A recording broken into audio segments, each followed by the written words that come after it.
The secret to every great coleslaw is in the dressing. So it doesn't matter if you make your own mix or you buy the prepared kind. It doesn't matter if you chop it up fine or shred it like I do. It makes no difference. What makes the difference is the dressing, and I'm going to show you how to make a delicious and easy one.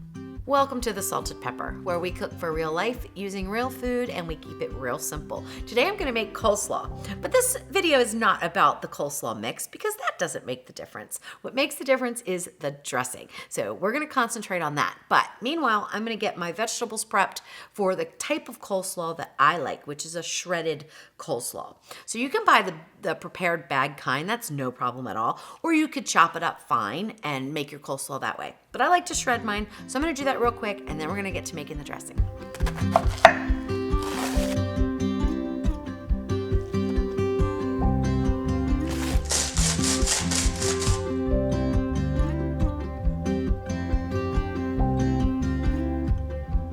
So there's two basic types of coleslaw dressings. Tons of variations, but two basic types.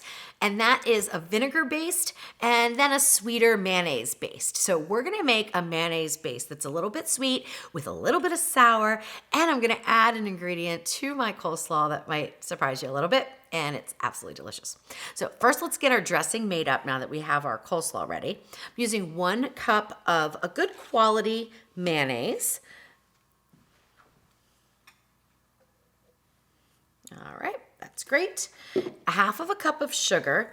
Now you could use part sugar, part Splenda, or whatever, Swerve, whatever artificial sugar you want, or you could use all artificial sugar. That should be absolutely fine in this recipe if that's what you wanted to do.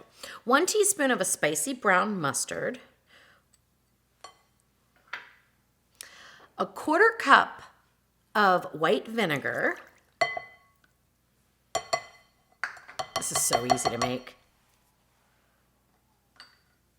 And then our spice blend is 1 teaspoon of fine grind sea salt, 1 teaspoon of black pepper, and 1/2 teaspoon of celery seed. Celery seed is optional, but it really gives a nice flavor to the coleslaw dressing.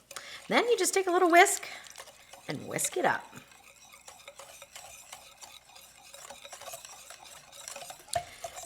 You can choose to, use part of this on your coleslaw mix or all of it. It just depends on how much of a dressing you like on your coleslaw. Personally, I like a lot of dressing, so I will use this to about 8 cups of coleslaw mix, and it's perfect for me. Now, coleslaw is one of those things that you can eat right away. Believe it or not, you can. It's delicious. Or you can let it sit in the refrigerator for a little while. Some people like to let it sit overnight or even, 2 days. After 2 days, though, it starts to get a little watery. So if you want to make it ahead of time, just make it a day before and it'll give you the best quality. However, I like mine where the cabbage is still kind of on the crisp side. So I'm only going to refrigerate mine for about 2 hours, and then we're going to taste it. All right, so now you can either pour this into here, mix it up, or pour this into here. I'm gonna go ahead and pour this into here. So I'm just gonna get all my coleslaw mix out. Again, this is 8 cups total. So I used about 5 cups of the, 5 to 6 cups of the green cabbage, 2 cups of the purple cabbage, and then 1 carrot. All right, and you can see I've got some bigger pieces here too. That does not bother me at all. I don't like to waste anything, so after I was done shredding it, I couldn't shred anymore. I needed to cut it with a knife, and that's what I did. All right, now we can just grab our tongs and mix it up. So just dig down in there and just mix it. And this will reduce quite a bit. So probably this would give you a good 6 to 8 side servings.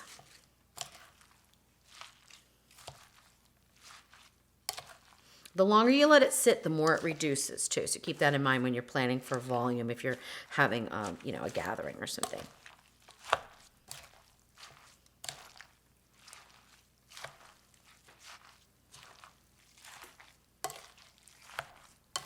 I love the way the purple cabbage looks in a coleslaw. I just absolutely love it.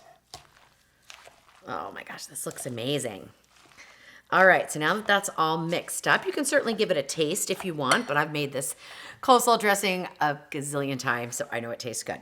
Now, for the final ingredient that I add to mine, it is pineapple tidbits, about 1 cup of them to this amount of coleslaw. They are drained, so they don't have any of the juice. If you wanted to put a little bit juice in, you can, but just know it's going to be a little bit runnier. And mix that in. And this is a beautiful coleslaw. A little tart, little sweet, and a whole lot of delicious. And believe it or not, even with the pineapple, it is delicious on a pulled pork sandwich. And I happen to have some pulled pork going in the pressure cooker, so I'm definitely going to be serving my coleslaw with the pulled pork today. All right, so once your coleslaw is well mixed, then you want to cover it and pop it in the refrigerator for 1 to 2 hours, or like I said, overnight's perfectly fine. So that's what I'm going to do, and then I'll give it a taste.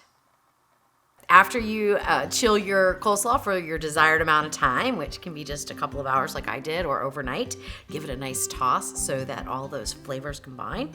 And now we can get to taste it. And I like using the purple cabbage because I like the look of it, but you could use all green, of course, or, buy the bag. That's fine.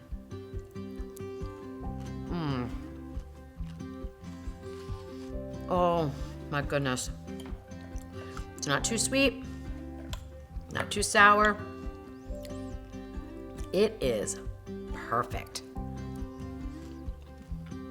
The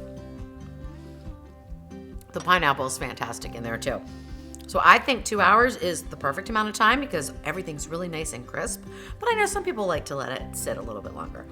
So whether you're gonna serve your coleslaw with some pulled pork or even on the pulled pork sandwich, or if you're gonna make it a side for something completely different like fried chicken, this recipe is so simple, so delicious, you're gonna love it.